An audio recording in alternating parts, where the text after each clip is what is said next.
novels written 10, 15 years, in fact 35 years apart, end up looking at the same sort of themes and ideas when it comes to America, and those ideas of collective identity. What happens to America when America starts to fall apart? And I can...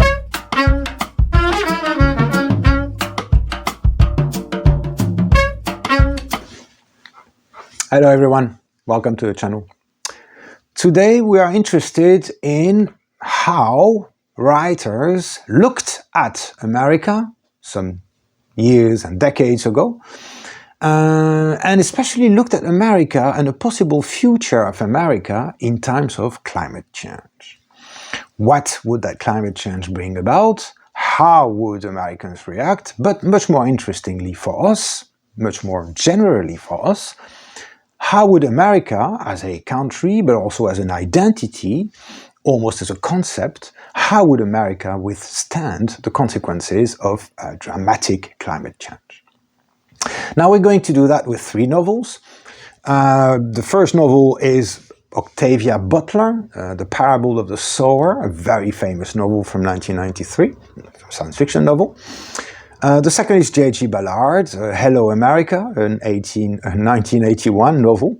And the third one is Chris Beckett's America City from 2017, which I've already talked about more in detail.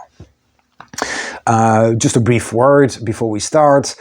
You know J.G. Ballard, of course, if only because between 1961 and 1964 he published a sort of trilogy, let's say, which is still to this day very famous for its announcing, in a way, climate change, or announcing the possible consequences of climate change. The Wind from Nowhere from 61, The Drowned World, probably the most famous, in 62, and A Burning World in 64. But Ballard had a long career, and he also wrote Crash, that was made into a film, Concrete Island, High Rise, also made into a film, The Empire of the Sun, also made into a film. Ballard is a towering figure, of course, in fiction. Octavia Butler is also pretty famous in the world, at least of science fiction. Some of her novels are certainly very much known and used at schools even. Parable of the Sower, of course. Kindred, an excellent novel from 1979. And Parable of the Sower, the one we want to talk about today, also has a sequel, has a sequel. Parable of the Talents from 1998. As for Chris Beckett, I will simply refer you to the video I made about him. He's an exceptionally interesting English writer of science fiction, even though his science fiction is not really science fiction in many ways. His science fiction has sort of mutated into something else and is extremely interesting. I can only recommend Two Tribes. It's a few years ago, wonderful novel. Beneath the World, A Sea from 2019, greatly interesting novel about nature of narrative and memory and identity, wonderful. And of course the Dark Eden trilogy from 2012, which was this time much more science fiction. Now, why do we want to keep those three novels together? Because really stylistically they've got very little to do with one another. In terms of atmosphere and characters, they're also very different. Well, they are united by a couple of things. First of all, they're united by, let's say, the main engine behind the sort of situation described in the three novels, and that's climate change and the effects on nature, of course, and therefore on people. And all three involve, you could say, migration, internal displacement, and the consequences of that. So very briefly, Octavia Butler's novel follows a young empath, a girl who can feel the pain of others, or the feelings of others. And basically she's looking for a place to settle and to live her life, but the problem being that some places in America have become inhabitable, and basically the whole population is moving around all the time. There is a center, but Yeats phrase, of course, the center cannot really hold. That will be a feature we'll come back to. There is a presidential race on as well in the beginning of the novel, and we'll come back to that as well in a second. And basically, this girl is looking for a place to rest, some friends and families of hers. And throughout the novel, and trying to find that place, she will travel extensively and, of course, see death, despair, and misery everywhere. Hello America by Ballard is very different. America, following climate change, has seen most of its inhabitants basically leave the country because most parts of it simply could not be used anymore to live in. And that has led to sort of an exodus of Americans and at the same time the complete isolation of that country from the rest of the world. So the novel starts with basically a group of people sailing from England to go and explore America, which nobody has seen in decades. There again, there's been a lot of displacement and migration internally, and also attempts. Again, we have an American president, attempts at holding the center, but that center did not hold again. Finally, America City, the south of the country has become simply too hot. Nobody can live there anymore. And that means that there was a migration from, let's say, Mexico and below up. But that is not at stake here. What is at stake here is all the Americans, full-blown Americans, living in the south of the country. And how and where do those people survive? Well, they cannot live in the south anymore, so they go up, basically as far up as they can, to find basically less hot climates, more hospitable climates, which will drive them more and more towards the top. And what happens here is that Americans are being displaced and have to migrate within their own country. And Chris Beckett is really interested in the response, first of all, of other Americans, and second of all, the ultimate choice that those people may have to make, and how would others and other countries react to that choice. So that's very briefly the setup of all three novels. Now, what unites them beyond climate change are therefore those themes of migration, immigration, but immigration, internal immigration. America is, of course, an extremely large country. And Americans have to move within that country. They don't. The Ballard book, okay, they left the country mostly, but in the other two, Americans simply have to go from one place in America to another place in America, and they become refugees in their own country. That is also linked in all three books to a complete political instability, and is the fragmentation of the political landscape, where basically states sort of disappear and are replaced by micro-states or communities or cities or new sort of regional entities, and basically a sort of almost medieval type of society where you have little fiefdoms and kingdoms here and there, but no large national network, both politically or socially. Many of them also, in fact all three novels, also play on some aspects of the American psyche, as it were, or at least as it is seen from outside, probably. The presence of guns and weapons, of course, which in times like these make life much more difficult, because, of course, everybody's armed, so everybody has the reaction of shooting at anything or anyone they don't know or don't like. The idea of property, of course, what belongs to me belongs to me. The idea that you have a right, of course, to your property to the extent that you can defend it in any way you like. And of course, that's related always to the idea of freedom. That is, what is freedom? Is there any freedom in a fragmented country like this? Which is an interesting question, obviously, because one has to ask, in a country that prides itself on individuality, where does freedom actually come from? How does one gain and maintain one's freedom, at which cost and at the cost of whom? That's also a very interesting question in general. So all three novels really use the same three themes, and I remind you again that there's almost 30 years between the oldest one, the Butler one, and the newest one, the Chris Beckett one. Hello America, sorry, and Chris Beckett. And that those novels, again, have very, very little in common otherwise. They do not look at one another. They have nothing in common in terms of style or plot or, again, events and interest and themes. But they are still very strongly linked by both the context of those plots and aspects of America that they all refer to or use really to develop the story. So we realize very quickly that those three novels are also interested in one idea, which is, again, well, what is America in a way?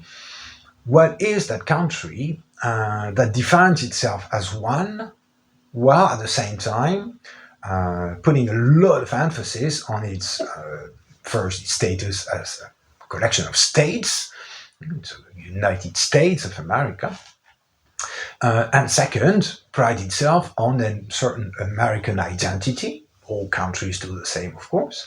What is that American identity, and what is really the nature of that country?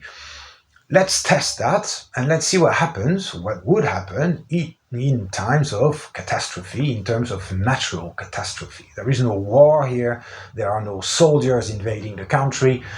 It is quite simply the consequences of climate change on nature, and therefore on the environment, and therefore on the people who live in that environment. What is an American identity when there is no real long distance communication possible, where people cannot move around easily, when they have to leave the place they were born in, but suddenly find themselves in a completely different state, perhaps 1,000 miles away? What is that identity when all signs of it are disappearing, all monuments, all the infrastructure and the beautiful machines that define an advanced state? What is that identity when all things fall apart?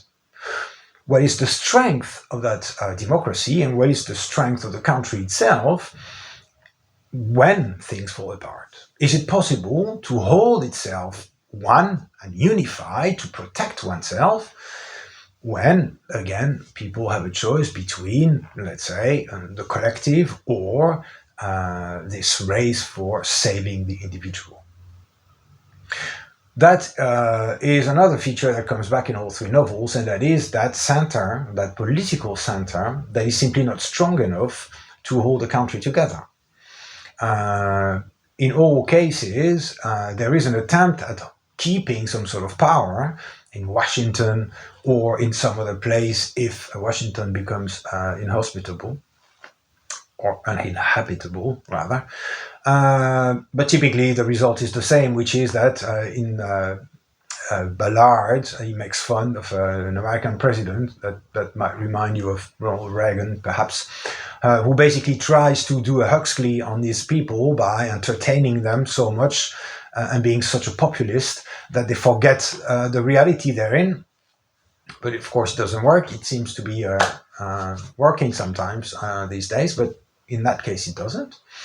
As for the Butler novel, it's very interesting because the political campaign on for a president who vows to reunite the country and manage things, this president, and that novel is from 1993, this president is so much like, in all aspects, so much like the current American president, that it's as if she had looked into a crystal ball. It's quite amazing. As in America City, of course, well, there is an attempt at power, but that power, again, has to be localized, has to be regionalized, and that power will, and here it is certainly a little bit more acerbic from Chris Beckett, this power will also try to save America or to save Americans, and the only choice that it will find, or they will decide to go for, is a choice that involves, colonizing which is itself a very interesting aspect of things, of course. Now, is there salvation uh, in those novels through a unified identity, a collective will to assert the existence of America and Americans? Well, not really, to be honest, not really. The communities basically only think about themselves and care about themselves, and they're quite willing to expel, kill, decimate any other communities they don't like. Old hates resurface, old dislikes, prejudices resurface very, very quickly. And basically, Octavia Butler was an African American author, also uses that side of all prejudices in rural America and the idea, or perhaps the pretense, of a unified country where, in fact, there are still difficulties when it comes to race relations. And when the country becomes fragmented again, those prejudices very quickly resurface. As for Chris Beckett, he's also very interested in the state of migrants, and those migrants, basically for him, the moment those migrants show up in another state, and remember they are from the south of the country, moving up to the north of the country, well, those migrants basically acquire the status of any migrant. And here again, the community is more likely to be, say, xenophobic in that sense, not xenophobic strictly speaking, but let's say, negatively inclined towards anybody from outside that community, be they Americans or not. So that leads us, of course, to the last aspect of this, of that comparison, and it is, well, did those novels predict the future? Did they predict climate change? Did they predict what could happen? Were they trying to tell us, be careful, this will happen if we don't do this and that? And the answer, of course, is a resounding no, because that is not the role of science fiction. Certainly, a serious science fiction has never tried to predict anything. It's never tried to warn us this is going to happen. Science fiction is interested in speculation, in what if questions. What would be possible consequences of a state of affairs that we can observe today? That is the question.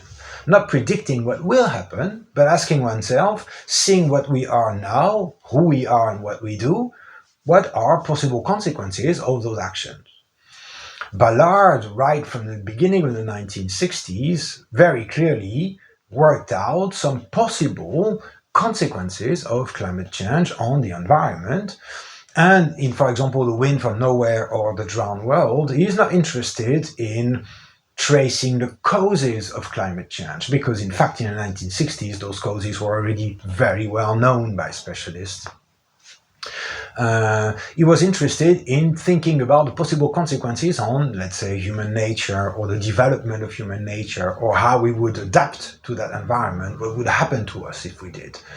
And of course that adaptation, man-nature, man-environment is something that he explored in many other novels, notably High Rise or Concrete Islands. And this is what those three do. They are interested in thinking, okay, let's imagine now, seeing who we are, what we do, how we live, what we say and think about ourselves. Let's imagine that things go really, really pear-shaped, really bad. What will happen? How would we react? Who would we be? What would we show of ourselves? And that is what they do. They do not predict what will happen. They imagine the possible consequences of climate change, catastrophic climate change, on what we are, or what we were when those novels were written. So, just like, I don't know, William Gibson never said that he was predicting the future when writing Neuromancer and all those groundbreaking science fiction novels, where he coined, of course, the term cyberspace. Neil Stephenson did the same. He never said this is going to happen. He said, okay, we can do this now. We are not doing it yet, but we can. Let's imagine what would happen if it developed in this sense. They were not predicting, they were not looking in a crystal ball, they were simply extrapolating on the basis of known facts. And that is what the best of science fiction has always done and continues doing, of course. So to close off this, perhaps a couple of 3-4 books that I can perhaps very quickly recommend. There are thousands of books, thousands of science fiction novels, perhaps hundreds, making use of climate change, of course, and certainly about America there are even more. Philip K. Dick. But I thought, when doing this, I thought about David Brin, of course, a pioneering novel, perhaps in that sense, The Postman, 1985. Post-apocalyptic world, fair enough, there's loads of those. But also this issue of small communities and the spirit and the identity. Something else rather different, much more recent, Kim Stanley Robinson, 2140. That's from like 4 or 5 years ago. Very interesting, climate change, levels rising, a nod towards Ballard probably. Paolo Bacigalupi, you must have heard of him as well. The Water Knife, also a very intense, environmental novel, as it were, from at least a good 20 years ago, probably. Paul McAuley published Austral a few years ago, very nice novel, also concerned with the consequences of climate change, and this time in terms of human adaptation to extreme climates. Greg Egan produced a very, very, very beautiful novella, really, very Greg Egan in many respects. Perihelion Summer, very nice novel, but also so playing out in Australia, beginning in Australia, where most of Australia has become uninhabitable because of climate change. And to finish off, perhaps 2 Asian novels that I've come across, that I'm sure you have as well, one of them at least. Yoko Tawada, Scattered Over the Earth. It's not really about climate change, but there are consequences of it. And hence, for example, the presence of the narrator in the novel, Germany. And one that I don't know whether it's been translated in English. I looked it up and I'm not sure. I see translations, but I'm not sure it was officially published. A book by Cao Ying Feng. I'm sorry for butchering the name. The War of the Bubbles, it's called in English, or it might be called in English. I read it in French, La Guerre des Bulles. It was published in 2014. And Cao Ying Feng is from Taiwan. So there are many, many more, of course, but again, to conclude, what was interesting for us here is to think that novels written 10, 15 years, in fact 35 years apart, using the same sort of setting and the same sort of impetus for the story to take place, climate change, end up looking at the same sort of themes and ideas when it comes to America, and those ideas of collective identity, of political center that can hold or not, of what is a country when a catastrophe takes place, what are migrants in a country that prides itself on a country of migration, what happens to America when America starts to fall apart. And I can only recommend that you read those 3 wonderful novels. They really are very, very good, very different from one another, completely different, in fact, and yet at the same time. And that is, of course, the beauty of literature. At the same time, those 3 novels, despite being as different from each other as it's possible to be, are still strongly united through themes, concerns, and reflections on the world. So, happy reading. Do let me know what you think of them. And I'll see you next time. Thank you. Bye-bye.